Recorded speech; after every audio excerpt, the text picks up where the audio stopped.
Hola, saludos a todos, ¿cómo están? Espero que muy bien, bienvenidos a un video más. En esta ocasión es un video de contenido. Como han visto, las últimas publicaciones que he hecho a través de esta plataforma son entrevistas con personalidades que destacan en distintos ámbitos y me parece que tienen algo muy positivo que aportar. Así que si no las han visto, están publicadas, disponibles para que vayan y las disfruten a través de esta misma plataforma en mi canal. Para el próximo año, para este 2023, espero ir haciendo una bonita combinación entre entrevistas y también videos de contenido, de cosas que me voy encontrando o que a lo mejor tengo ahí guardadas en mi memoria y en mis conocimientos y me parece importante, útil o curioso transmitirlas a través de esta misma plataforma. Por eso espero que se suscriban, activen las notificaciones y en cada uno de los temas también con libertad me puedan ir dejando todos sus comentarios.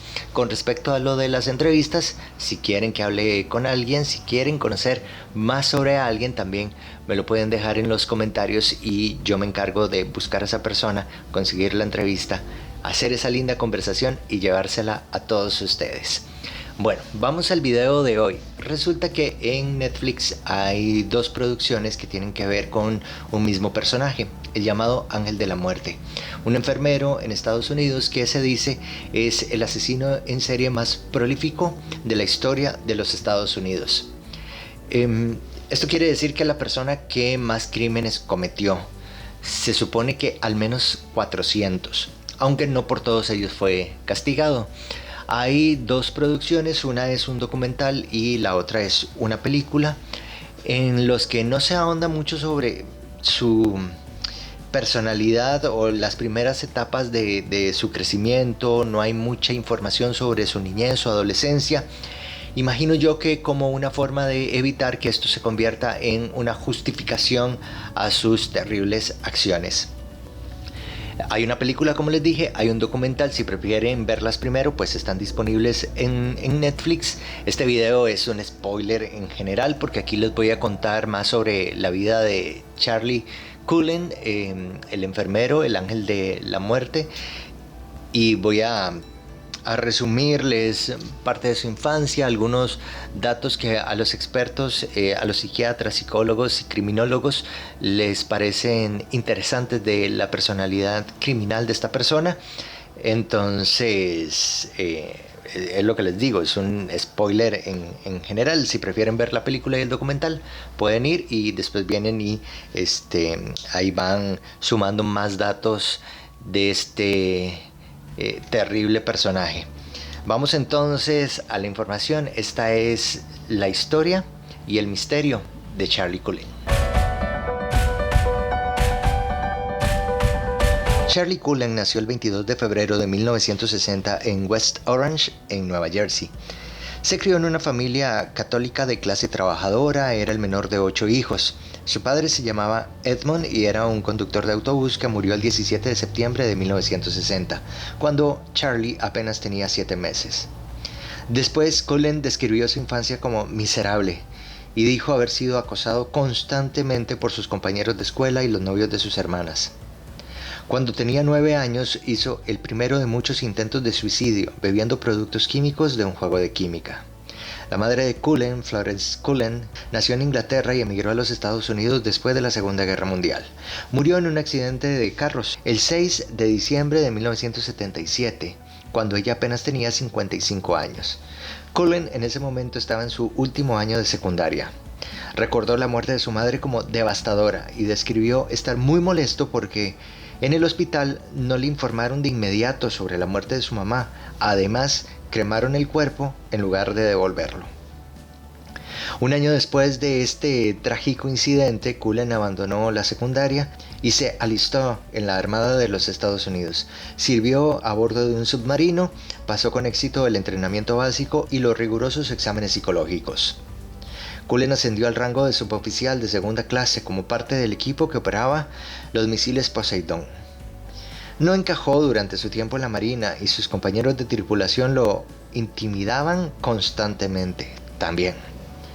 Un año después de su servicio, el suboficial de Cullen a bordo de este submarino lo descubrió sentado en los controles de misiles con una máscara quirúrgica, guantes y bata en lugar de su uniforme. Cullen fue castigado por esta acción, pero nunca explicó por qué se había vestido de esta manera. La Armada en Estados Unidos lo reasignó a un trabajo menor. Intentó suicidarse y fue internado en la sala psiquiátrica de la Marina varias veces durante los años siguientes. Aún no se sabe por qué, pero en 1984 recibió el alta psiquiátrica, es decir, dijeron que estaba bien. Poco después de su alta, Cullen se matriculó en la escuela de enfermería del hospital Mountainside en Montclair, Nueva Jersey. Fue elegido presidente de la clase de enfermería y se graduó en 1986. Comenzó a trabajar en la unidad de quemados del Centro Médico St. Barnabas en Livingston, Nueva Jersey. En 1987, Cullen conoció a Adrienne Baum, con quien se casó. Tuvieron 2 hijas. Sin embargo, la esposa de Cullen estaba muy inquieta por su comportamiento inusual. Incluso dijo en algún momento que abusaba constantemente de los perros de la familia y que había envenenado a uno de ellos. En 1993 ella presentó una orden de restricción contra él por temor a que pudiera ponerla en riesgo. Afirmó que Cullen había envenenado las bebidas de las personas con líquido para encendedores. Además, había quemado los libros de una de sus hijas y a las 2 las había dejado con una niñera durante toda una semana. Cullen negó estas afirmaciones y dijo que su esposa estaba exagerando. Sin embargo, ella insistió en que Cullen mencionó una enfermedad mental. En esta etapa hay algunos datos que son interesantes. Primero, logró pasar los rigurosos exámenes psicológicos de la Armada de los Estados Unidos, y este dato es muy interesante para algo que va a suceder posteriormente cuando ya lo empiezan a investigar. Además, un dato no menor es la violencia en contra de los animales. Se sabe, y así lo dicen los expertos, que muchos de los asesinos en serie empiezan matando animales, son crueles con los animales y después trasladan esto a las personas. Son datos no menores dentro del análisis de este asesino. Los primeros asesinatos que Cullen luego confesó ocurrieron en el St. Barnabas. El 11 de junio de 1988 administró una sobredosis letal de un medicamento de forma intravenosa a un paciente. Is 40 an arbitrary number? 40 is an estimate. I gave a number between 30 and 40. I think I have identified, most of them. Cullen dejó el St. Barnabas en 1992, cuando las autoridades del hospital comenzaron a investigar las bolsas intravenosas contaminadas. Más tarde, la investigación determinó que Cullen probablemente había sido el responsable, lo que resultó en la muerte de decenas de pacientes del hospital. Aquí se empieza a dar algo que va a ser constante en sus trabajos, y es que sí tienen sospechas, los hospitales sospechan de él, pero nunca lo ponen a la orden de las autoridades, por decirlo así, y tampoco lo despiden por esas sospechas, lo despiden por otras razones, y es que se deja ver todo un conflicto de intereses que hay dentro de los hospitales en los Estados Unidos, o al menos estos, que admitir que probablemente uno de sus empleados estaba matando pacientes era algo que ningún hospital quería. Entonces, ¿qué hacen? Como no lo pueden despedir por esto, lo despiden por cualquier otra cosa, y para que él no se enoje, incluso cuando se va, le dicen que le pueden dar cartas de recomendación, y es así como él va logrando pasar de un hospital a otro. Un mes después de dejar el St. Barnabas, Cullen tomó otro trabajo en el Hospital Warren en Phillipsburg, en Nueva Jersey también, donde asesinó a 3 ancianas con sobredosis de un medicamento para el corazón, la digoxina.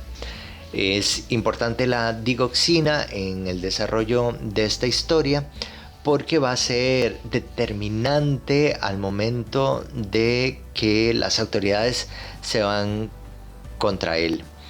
Además, hay un dato interesante con los medicamentos que él usa para matar a los pacientes, y es que tanto la digoxina como la insulina, como algunos otros que utilizó, no se usaban para drogas recreativas, digamos, no eran robados en los hospitales para revenderlos, para que al final se usaran para crear drogas recreativas.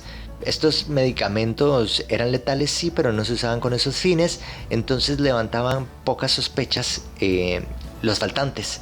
Si faltaban estos medicamentos, ellos decían, pues, ¿quién se los está robando? O sea, tuvo que haber sido algún error del sistema o algo así, porque esto no le sirve a nadie en la calle. Entonces ahí se nota la astucia criminal de esta persona.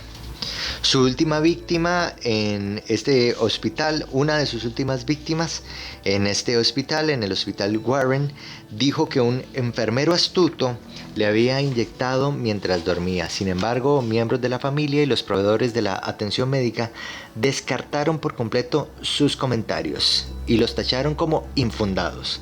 Al año siguiente, Cullen se mudó a un apartamento después de un divorcio muy complicado con su esposa. Más tarde, Cullen afirmó que quería dejar de ser enfermero, pero los pagos de la pensión de sus hijas, además del alquiler, lo obligaron a seguir trabajando y ser enfermero era lo único que sabía hacer. En marzo de 1993, Cullen irrumpió en la casa de una compañera de trabajo mientras ella y su hijo pequeño dormían, pero él se fue sin despertarlo. Luego comenzó a acosar a la mujer, quien presentó una denuncia policial en su contra. Posteriormente, Cullen se declaró culpable de allanamiento y recibió 1 año de libertad condicional. Al día siguiente de su arresto, hizo otro intento de suicidio.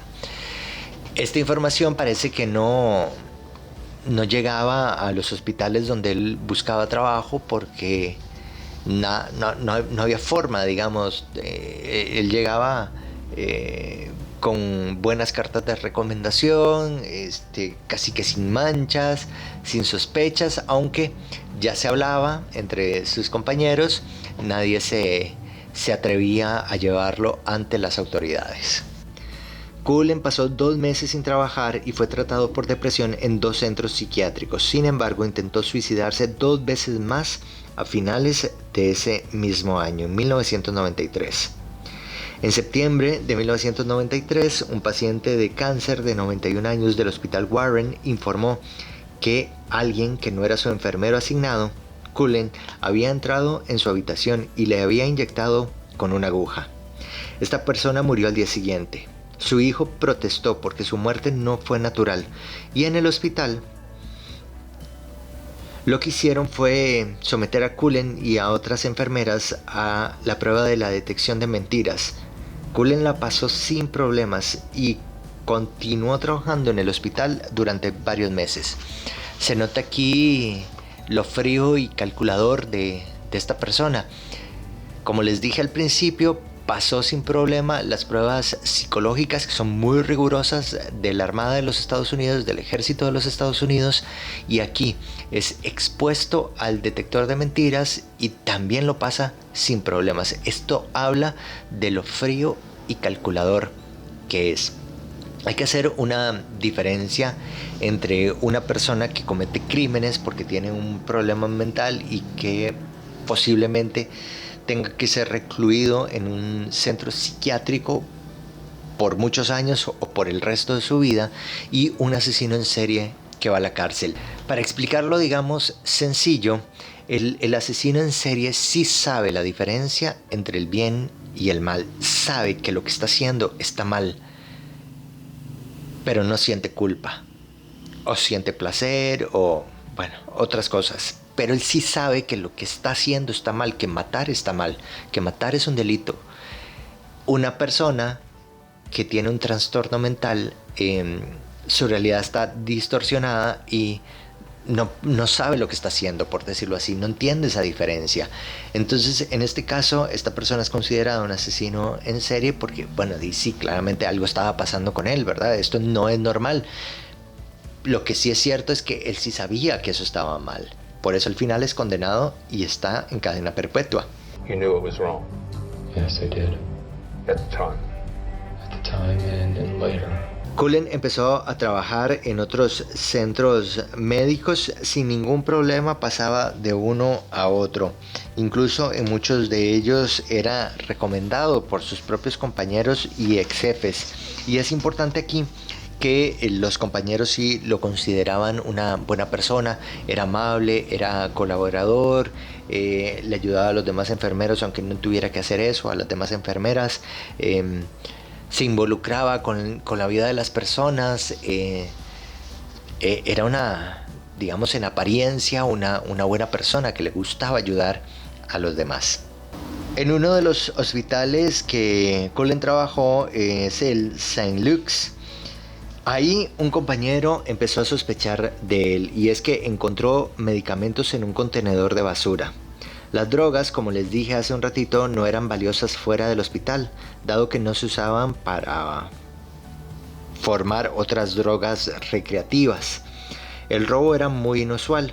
Una investigación mostró que Cullen había tomado estos medicamentos.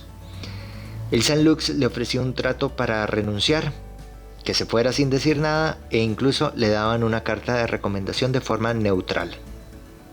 Cullen renunció y fue escoltado hasta fuera del edificio en junio del 2002, lo que venía pasando en otros hospitales. Sabían que algo estaba haciendo, sospechaban que algo estaba pasando, lo podían asociar con las muertes, pero nadie, absolutamente nadie en todos los hospitales que trabajó hasta el último se atrevió a llevarlo a las autoridades. Did you get the sense at Somerset, for example, that any of your colleagues, any of the nurses, any of the doctors knew what was going on? No, I mean, until, the day I was fired, I mean, nobody gave me any indication that anybody was suspicious. En septiembre del 2002, Cullen empezó a trabajar en la unidad de cuidados intensivos del hospital Somerset, también en Nueva Jersey. Comenzó a salir con una mujer local en esa época, pero su depresión empeoró. Cullen había matado al menos a 13 pacientes e intentó matar al menos uno más a mediados del 2003 usando digoxina, insulina y epinefrina. El 18 de junio del 2003 intentó sin éxito asesinar a un paciente del Somerset, Philip Gregor. Luego de que fue dado de alta, murió 6 meses después, pero por causas naturales. Fue en el Somerset donde comenzaron a notar irregularidades. Él entraba a habitaciones que no estaban asignadas, había registros computarizados de pacientes que él no tenía que atender. Los gabinetes de dispensación de medicamentos en el hospital mostraron que estaba solicitando medicinas que no habían sido recetadas a los pacientes. Sus solicitudes de medicamentos incluían muchas órdenes de cancelación de inmediato. Pasaban muchas cosas. Do you consider yourself a serial killer? I mean, I guess it depends upon a person's definition. If it's more than one and it's a pattern, I guess, then yes. El sistema de información y educación sobre envenenamiento de Nueva Jersey advirtió a los funcionarios del Somerset que al menos 4 sobredosis sospechosas indicaban la posibilidad de que un empleado estuviera matando a los pacientes.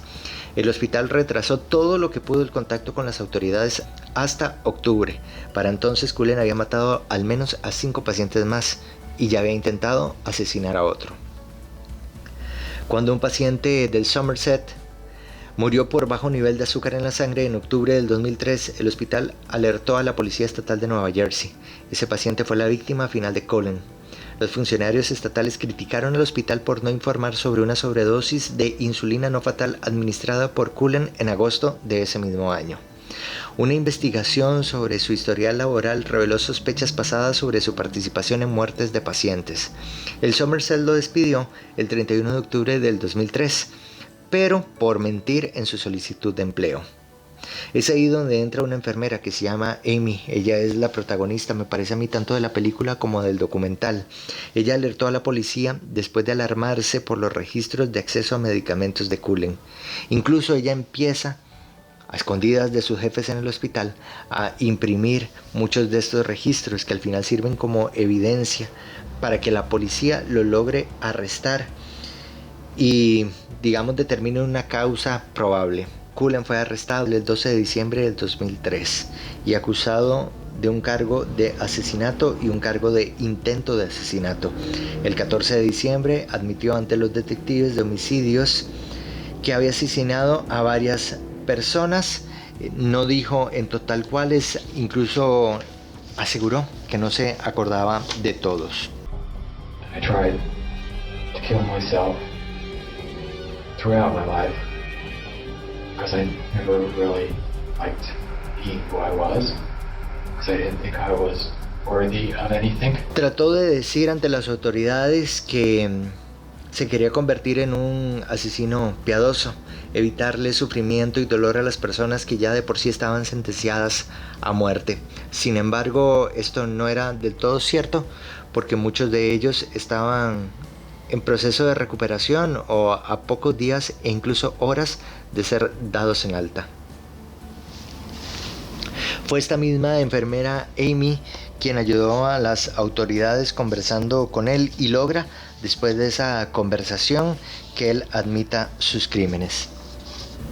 Cullen fue sentenciado a 11 cadenas perpetuas consecutivas en Nueva Jersey y no es elegible para libertad condicional hasta el 10 de junio del año 2388. Actualmente está recluido en la prisión estatal de Nueva Jersey. Al final, Platt le dio 6 sentencias perpetuas adicionales como parte de su acuerdo de culpabilidad. Cullen ha estado trabajando con los agentes del orden público para identificar víctimas adicionales. Y es que sí, él admitió varios de estos crímenes, pero no todos, porque hay muchos de los que no se acuerda, hay nombres que no se saben y hasta que no se determine, pues no se puede dar un número concreto, aunque claramente sigue subiendo y para muchos no sería menor a 400.